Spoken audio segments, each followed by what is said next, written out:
Bonjour, bonjour, je suis ravie de vous retrouver pour une nouvelle vidéo. Comme vous l'aurez vu dans le titre, il s'agit donc des livres qui me tentent énormément dans ma wishlist.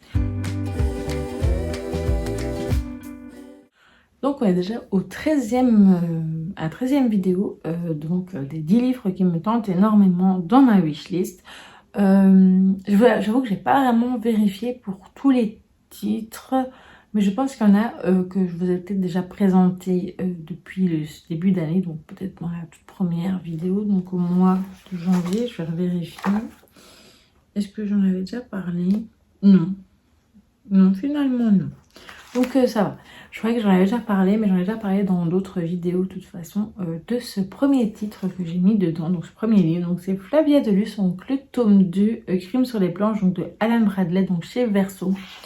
Voilà, donc vous savez que j'ai beaucoup aimé, j'avais eu même un coup de cœur pour le premier tome et surtout pour le personnage donc, de Flavia, qui était vraiment mon personnage coup de cœur donc, de l'année 2025. Flavia, donc c'est une jeune demoiselle de 11 ans qui vit avec son père et ses sœurs dans le manoir familial. Voilà, c'est assez, elle est un peu particulière, mais moi je la trouve vraiment très très chouette, alors qu'elle aime les trucs un peu la chimie, l'étude des poisons, etc. Elle est un peu en décalage avec les enfants, enfin les jeunes de son âge. Et j'ai bien aimé, je trouve qu'elle fait un peu cousine éloignée de Mercredi Adam, c'est ce qui m'avait plu, donc c'était un chouette cozy mystery gothique. Et voilà, j'ai très envie de découvrir ce deuxième tome, et j'espère qu'il y aura d'ailleurs un troisième tome qui sortira cette année. Voilà. Alors l'autre titre que j'ai mis en parlant de Mercredi, donc c'est Mercredi, donc le roman de la saison 1, donc chez Gallimard Jeunesse. Depuis qu'il est sorti, je crois qu'il était sorti dans le dernier trimestre 2025, il m'intéresse toujours beaucoup et j'ai très très envie de l'avoir pour lire un petit peu le roman, pour me replonger dans la saison 1, vu que pour l'instant je n'ai plus Netflix, donc je peux pas dire que j'allais le regarder. Et puis je me dis que ça pourrait être très bien. D'ailleurs j'espère qu'il y aura le roman de la saison 2 et puis de la saison 3, pourquoi pas, et d'autres livres autour de Mercredi. Voilà. Ensuite le troisième que j'ai noté, ça s'appelle donc La correspondante de Virginia Evans, donc aux éditions Table Ronde. Donc là j'ai vu l'avis donc de Anaïs de la chaîne Happy Anaïs dans un de ses weekly vlogs. À un moment elle a parlé, c'est quand elle avait lu en anglais, et donc c'est un roman épistolaire et ça m'avait l'air pas mal du tout, donc ça me tenterait assez bien. S'il y a du bruit, je suis désolée parce qu'il y a de nouveau très très très bruyant, même si c'est un jour férié, mais c'est un peu bruyant. Ah bon, apparemment ça a l'air d'aller mieux. Bon bref. Ensuite, un livre de Megan S. Je vous avoue que j'ai un petit peu beaucoup hésité parce qu'il y a des fois, bon moi généralement on les prend à la Fnac. Il y a des fois, vous voyez, il n'y a plus, je sais pas moi, il n'y a plus que 2 livres en stock et machin, etc. Donc c'est vrai qu'en général, j'essaie de choisir ces titres-là et parfois ça change.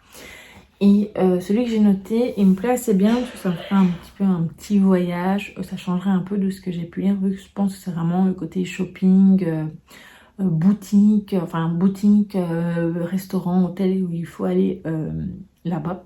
Donc là, celui que j'ai choisi, donc c'est le Paris des Fashionistas, pardon, donc de Megan S aux éditions L'Imprévu.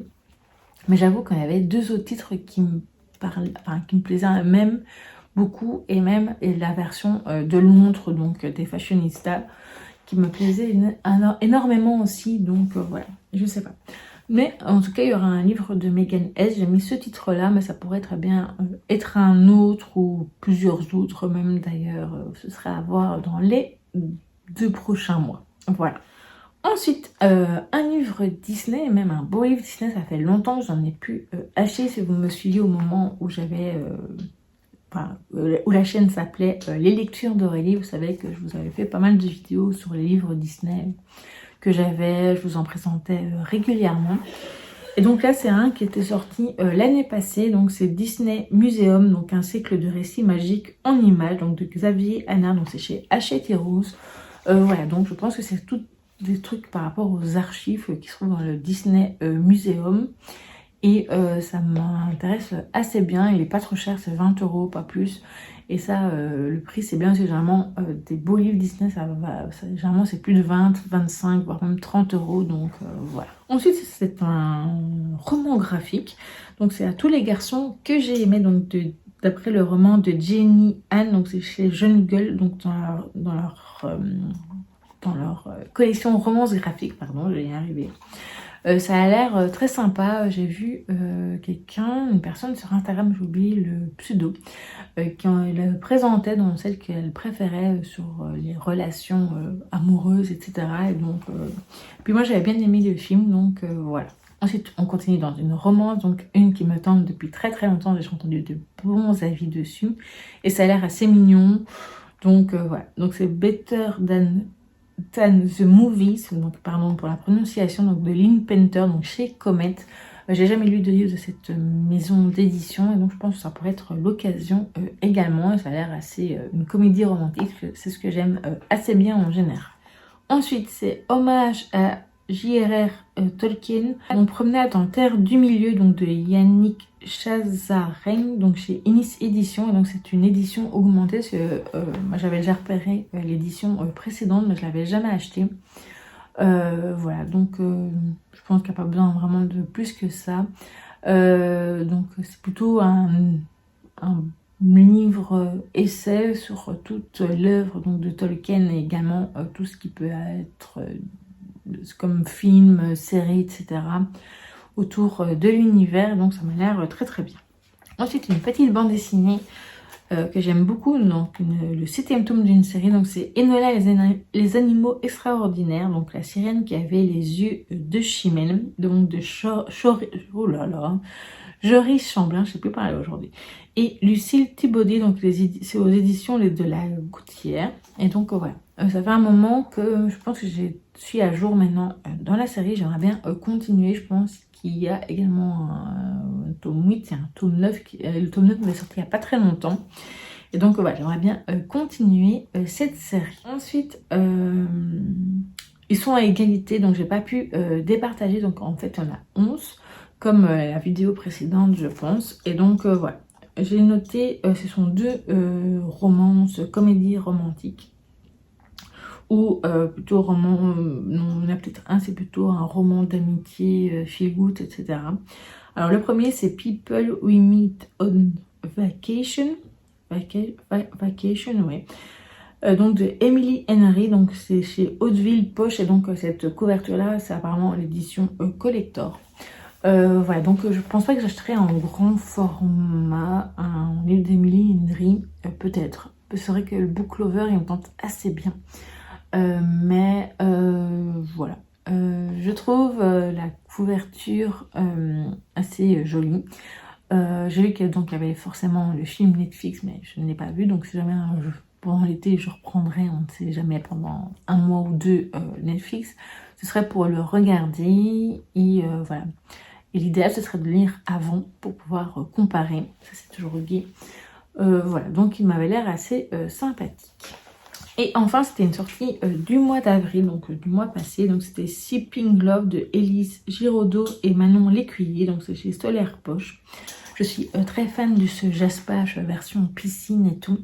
Je le trouve vraiment très très joli. Donc là, c'était deux jeunes femmes en fait qui vont se rendre compte qu'ils sortent avec le même garçon.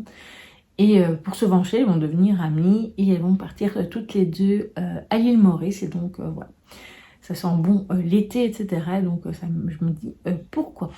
Alors évidemment, je me laisse évidemment, voilà, c'est ce que j'ai choisi maintenant. Ça se trouve, je sais pas, c'est pas fermé comme à chaque fois. Il y a toujours les sorties et tout. Et sinon un coup de cœur ou un truc qui viendrait comme ça.